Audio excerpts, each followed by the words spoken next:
नमो नमः। स्वागतम आप सभी का एक बार फिर अपने संस्कृत व्याकरण के चैनल पर। आज की क्लास में हम स्पेशली आपके लिए लेके आए एक बहुत ही शानदार क्लास।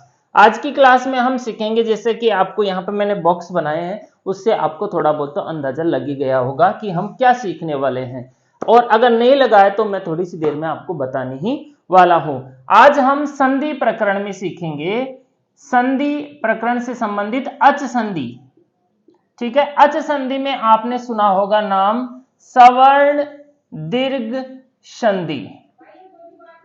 कौन सी संधि हम आज पढ़ने वाले हैं? सवर्ण दीर्घ संधि। सवर्ण दीर्घ संधि, यहाँ पे सवर्ण और दीर्घ दो शब्द है। यहाँ पे पहला शब्द आया सवर्ण, दूसरा शब्द आया यहाँ पे दीर्घ। दोनों को एक बार हम अच्छे से समझ लेते हैं ताकि हमारे को इसमें समझने में कोई भी दिक्कत नहीं हो। सवर्ण का मतलब यहाँ पे सवर्ण संज्ञा नहीं है, जो हमने तुल्यास्य प्रयत्नम सवर्णम सूत्र से की थी। ठीक है, सवर्ण का मतलब है यहाँ पे समान वर्ण। कौन सा वर्ण? समान वर्ण, मतलब उसके जैसा ही समान वर्ण। ठीक है, दीर्घ तो वहां पर कौन सा आदेश हो जाएगा? दीर्घ आदेश हो जाएगा। यदि जो प्लस है उससे पहले और उसके बाद में समान वर्ण यहां पर होते हैं तो दोनों को मिलाकर के सवर्ण दीर्घ आदेश कर दिया जाएगा। इस संधि को एकादेश संधि कहते हैं। कौन सी संधि कहा जाता है इसको? एकादेश संधि। अब ये क्या चीज है भाई? एकादेश क्या होता है? ये तो हमने पहले कभी सुना नहीं। एकादेश क्या होता है मैं आपको बता देता हूं। जैसे मान लो यहाँ पे प्लस के पहले ए है, प्लस के बाद में ए है। अब इन दोनों को मिलाकर के एक आदेश होगा आ, इसको हम कहेंगे एकादेश। ऐसी संधियां या ऐसे कार्य जिनमें दो वर्णों को मिलाकर के एक आदेश किया जाता है उसको एकादेश संधि कहा जाता है। तो ये संधि सवर्ण दीर्घ संधि कौन सी संधि है? एकादेश संधि। अब इस सवर्ण दीर्घ संधि विधायक सूत्र कौन सा है? अकह सवर्णी दीर्घ है। अगर हम इस सूत्र को समझ लेते हैं अच्छे से, अकह सवर्णे दीर्घ है, तो संधि को समझना हमारे लिए बहुत ही सरल है, आसान है। इसमें तीन शब्द यहां पे दिए गए हैं। पहला शब्द है अकह, दूसरा शब्द है सवर्णी, तीसरा है दीर्घ है। ठीक है, सवर्ण और दीर्घ तो मैंने आपको यहां पर समझा भी दिए हैं कि सवर्ण और दीर्घ का मतलब होता क्या है, और भी हम सीख लेंगे। अब यहां पर एक नया शब्द आया अक। अक एक प्रत्याहार है। अक क्या है? एक प्रत्याहार। मतलब ये जो संधि करता है सूत्र अक सवर्णी दीर्घ, ये लिमिटेड संधि है कि मैं साहब अक प्रत्याहार के अंदर आने वाले वर्णों की ही मैं सवर्ण दीर्घ संधि करूंगा, उसके बाद वालों की मैं यहां पर नहीं करने वाला। तो अक है, अक प्रत्याहार में कौन कौन से वर्ण आते हैं एक बार हम देख लेते हैं। अ, ई, उ, री और री। इस तरह से 5 वर्ण यहां पर आए हैं। अ, ई, उ, री और री। ठीक है, अब ये जो वाले वर्ण हैं इन सभी के एक एक बड़े भाई भी है, इनको छोटे भाई मान लेते हैं हम। ठीक है, ए छोटा भाई, ई छोटा भाई, उ भी छोटा भाई, री भी छोटा भाई। री जो है ना, इसका सिर्फ छोटा भाई होता है, बड़ा भाई नहीं होता, तो इसको हटा देते हैं। बाकी इन चारों को हम छोटे भाई मानते हैं। छोटे भाइयों के बड़े भाई भी हैं। कौन कौन से? ए का बड़ा भाई आ, ई का बड़ा भाई ई, उ का बड़ा भाई उ, री का बड़ा भाई और री। इस तरह से। ठीक है, तो अक प्रत्याहार में ए, ई, उ, री और री का तो बड़ा भाई होता नहीं है, तो यहां पे हम छोटा भाई लिख देंगे इसका।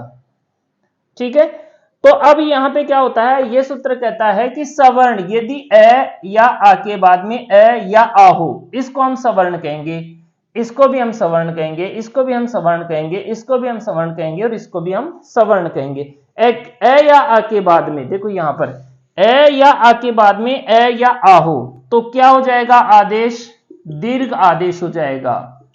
मतलब यदि प्लस से पहले छोटा भाई या बड़ा भाई हो, प्लस से पहले छोटा भाई या बड़ा भाई हो, और प्लस के बाद यदि छोटा भाई और बड़ा भाई हो, मतलब ये ध्यान में रखना है अपने को कि छोटा भाई हो चाहे बड़ा भाई हो, प्लस के बाद में या प्लस के पहले छोटा बड़ा, बड़ा छोटा, छोटा बड़ा, बड़ा या बड़ा बड़ा कुछ भी हो, लेकिन आदेश यहां पर बड़ा भाई ही होने वाला है। ये ध्यान रखना है अपने को कि छोटा हो चाहे बड़ा हो, प्लस के पहले या बाद में, या फिर दोनों साइड छोटे छोटे हो या फिर दोनों साइड बड़े बड़े हो, लेकिन हम बड़ा आदेश यहाँ पे दीर्घ आदेश ही करने वाले हैं, चाहे छोटा हो चाहे बड़ा हो। आपने देखा होगा गांव में अपने परिवार में हमेशा बड़े भाई की ही मानी जाती है, तो यहाँ पर अगर ऐसा सिचुएशन होती है तो हमें बड़े भाई की ही यहाँ पर बात माननी है।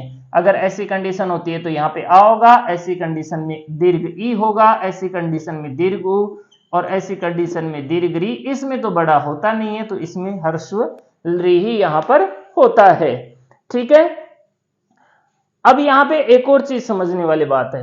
अगर सिचुएशन ये आ जाए कि ए के बाद में ई आ जाए, तो क्या यहां पर भी दीर्घ ई होगा क्या? बिल्कुल भी नहीं होगा। ये गलती अपने को बिल्कुल नहीं करनी, ऐसा बिल्कुल नहीं होगा। ये सूत्र कहता है कि समान वर्ण होना चाहिए, प्लस के पहले और प्लस के बाद समान वर्ण होना चाहिए। ये समान वर्ण है, ठीक है। ई और बट ई या दीर्घ ई ये समान वर्ण है। इन दोनों में से अगर होता है, इसमें से, इसमें से, या इसमें से, या इसमें से, या फिर इसमें से, दोनों प्लस के आगे पीछे दोनों में से होना चाहिए, तभी यहां पर यह सूत्र आदेश करता है, अन्यथा नहीं करता है। और इस संधि को कहा जाता है अकह सवर्णे दीर्घ है। अब कुछ उदाहरण मैंने यहाँ पे लिखे हैं आपके लिए समझने के लिए, मैं आपको एक बार इनको बता देता हूं। जैसे कि प्लस के बाद में ए आ, छोटा भाई या बड़ा भाई, और प्लस के बाद में छोटा भाई या बड़ा भाई, मतलब ए या आ।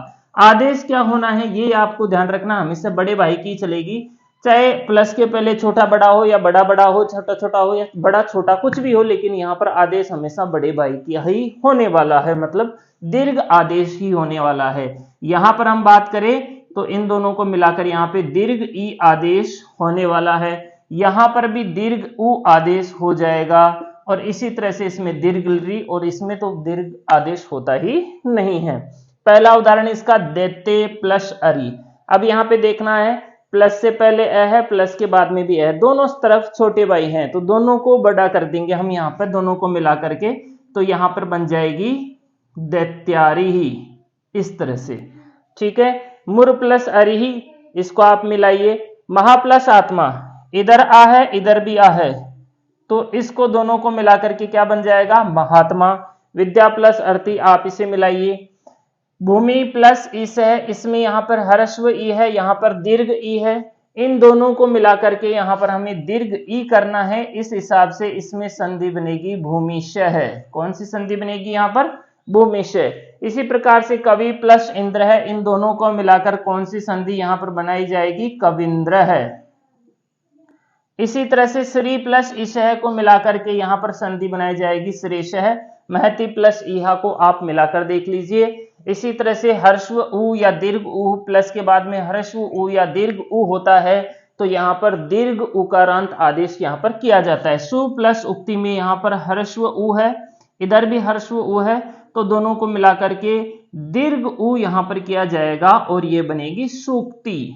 ठीक है, लघु प्लस उत्तरम, इसमें भी दोनों ह्रस्व उ को मिला करके यहाँ पर दीर्घ कर दिया जाएगा, और ये बनेगा लघुत्तरम। इसी तरह से वधु उलस उहा, यहाँ पे दीर्घ उ है दोनों तरफ, तो दीर्घ उ दोनों को मिला करके ही दीर्घ उ आदेश यहाँ पर होगा, तो यहाँ पर स्थिति बन जाएगी वधु आहा। ठीक है, चमुत्थानम को भी हम इसी प्रकार से मिला देंगे। री या री मतलब ह्रस्व री या दीर्घ री, इसी तरह से यहाँ पर भी ह्रस्व री या दीर्घ री, तो दोनों को मिलाकर के कौन सा आदेश यहाँ पर होने वाला है? दीर्घ री आदेश यहाँ पर होने वाला है। होत्री प्लस रीकार है, तो यहाँ पर हम दोनों को मिलाएंगे, तो यहाँ पे दीर्घ ई होगा, होत्रीकार है। इसी तरह से पितृ प्लस ऋणम, दोनों को आपस में मिला करके यहाँ पर होगा पितृणम। और इसी तरह से यहाँ पर व्रत्री प्लस रिधि में हम जब इसको मिलाएंगे तो यहां पर बनेगा व्रत्रधि। ठीक है, इस प्रकार यहां पर आदेश दीर्घ रीकारांत हो जाएगा। यहां पर समझने वाली थोड़ी सी बात है कि क्योंकि जो री होता है इसका दीर्घ रूप नहीं होता है, तो जब री और री को मिलाएंगे तो यहाँ पे आदेश केवल री ही होगा, ऋस्वल री ही होगा। लृ प्लस ऋकाल है तो यहाँ पर हो जाएगा लृकार है, कोई चेंज नहीं होगा, ये वाले आदेश इसमें हो जाएंगे, इसमें लृकार है हो जाएगा और इसमें हो जाएगा लृ वर्ण है।